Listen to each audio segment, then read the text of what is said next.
हैं कि चीन पे कब्जा कर लेते हैं। बाबू, हैसियत से ज्यादा नहीं उड़ा जाता है। नहीं समझ में आया? चाइना के पास इतना पैसा है कि अगले 50 साल तक युद्ध लड़ सकता है, और हम लोग अगर 1.5 साल कंटिन्यू युद्ध लड़ लिए ना तो इकोनॉमी डूब जाएगी हम लोग की। समझ में आ गया?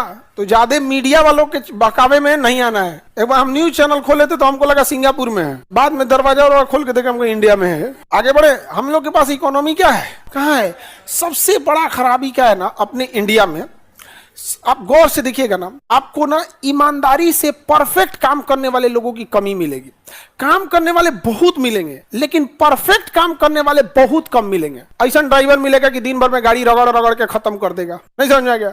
खाना बनाने वाला को देखिएगा तो 10 गो सब्जी में 2 गो ठीक बनाएगा, 8 गो ऐसा बनाएगा, तरीका दिमाग खराब करके रखेगा। नहीं देखते हैं, मतलब ही नहीं है। बस उसको काम, उसका मुख्य उद्देश्य क्या है? मेरे पास बिजनेस किए हैं तो प्रॉफिट आना चाहिए, काम कर रहे हैं तो पैसा आना चाहिए। भले बिजनेस चौपट कर दे, सामान उठपटांग दे दे, या सर्विस जैसा काम कर रहा है वैसे। चाइना में ऐसा नहीं है। वहां जो इंसान अगर काम कर रहा है तो परफेक्ट काम करेगा। अपने यहाँ यही कमी। हमारे यहाँ लोग काम इसलिए नहीं करते हैं कि उन्हें काम आता है, हमारे यहाँ लोग काम इसलिए करते हैं कि उन्हें पैसे की जरूरत है। दोनों में अंतर होता है। नहीं समझे? तो वहां पे एक चीज बहुत जबरदस्त है, स्किल्ड बहुत है। अपने यहाँ इस सब चीजों की बहुत कमी है। अजीब टाइप का घर बनवाओगे, दीवार टेढ़ करके चल जाएगा। कोई काम करा के देखो ना, अपने यहाँ हमेशा एक टेंशन में पाए रहोगे। विद्यार्थी को पढ़ने, अच्छा ये खराबी कहाँ से आता है? स्टूडेंट लाइफ से। क्योंकि जो आज ऊपर है वो कभी ना कभी स्टूडेंट था।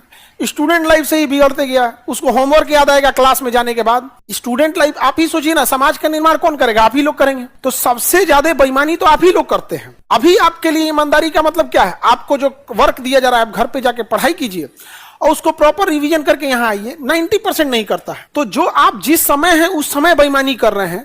जब आप स्टूडेंट लाइफ में थे वहां बेईमानी किए, कॉलेज लाइफ में आए वहां बेईमानी किए, अभी आप पढ़ रहे हैं कंपटीशन की दुनिया में, यहां बेईमानी कर रहे हैं। तो कल को अधिकारी बनेंगे फिर बेईमानी करेंगे, क्योंकि इंसान वही करता है जो उसकी आदत में शामिल है। तो ये एजुकेशन सिस्टम में आप देखिएगा बड़ा गड़बड़। नकल करने की आदत एग्जाम में पहले से लगल है। बिहार और यूपी के इस साइड में 80% ग्रेजुएशन करने वाला केवल फॉर्म भर दिया है, उसको कॉल आ जाएगा कि रजिस्ट्रेशन हो रहा है चल आइए, अब परीक्षा हो रहा है चल आइए। ये है 80%। भारत ऐसा जगह है जहां 2 तरह की फीस है।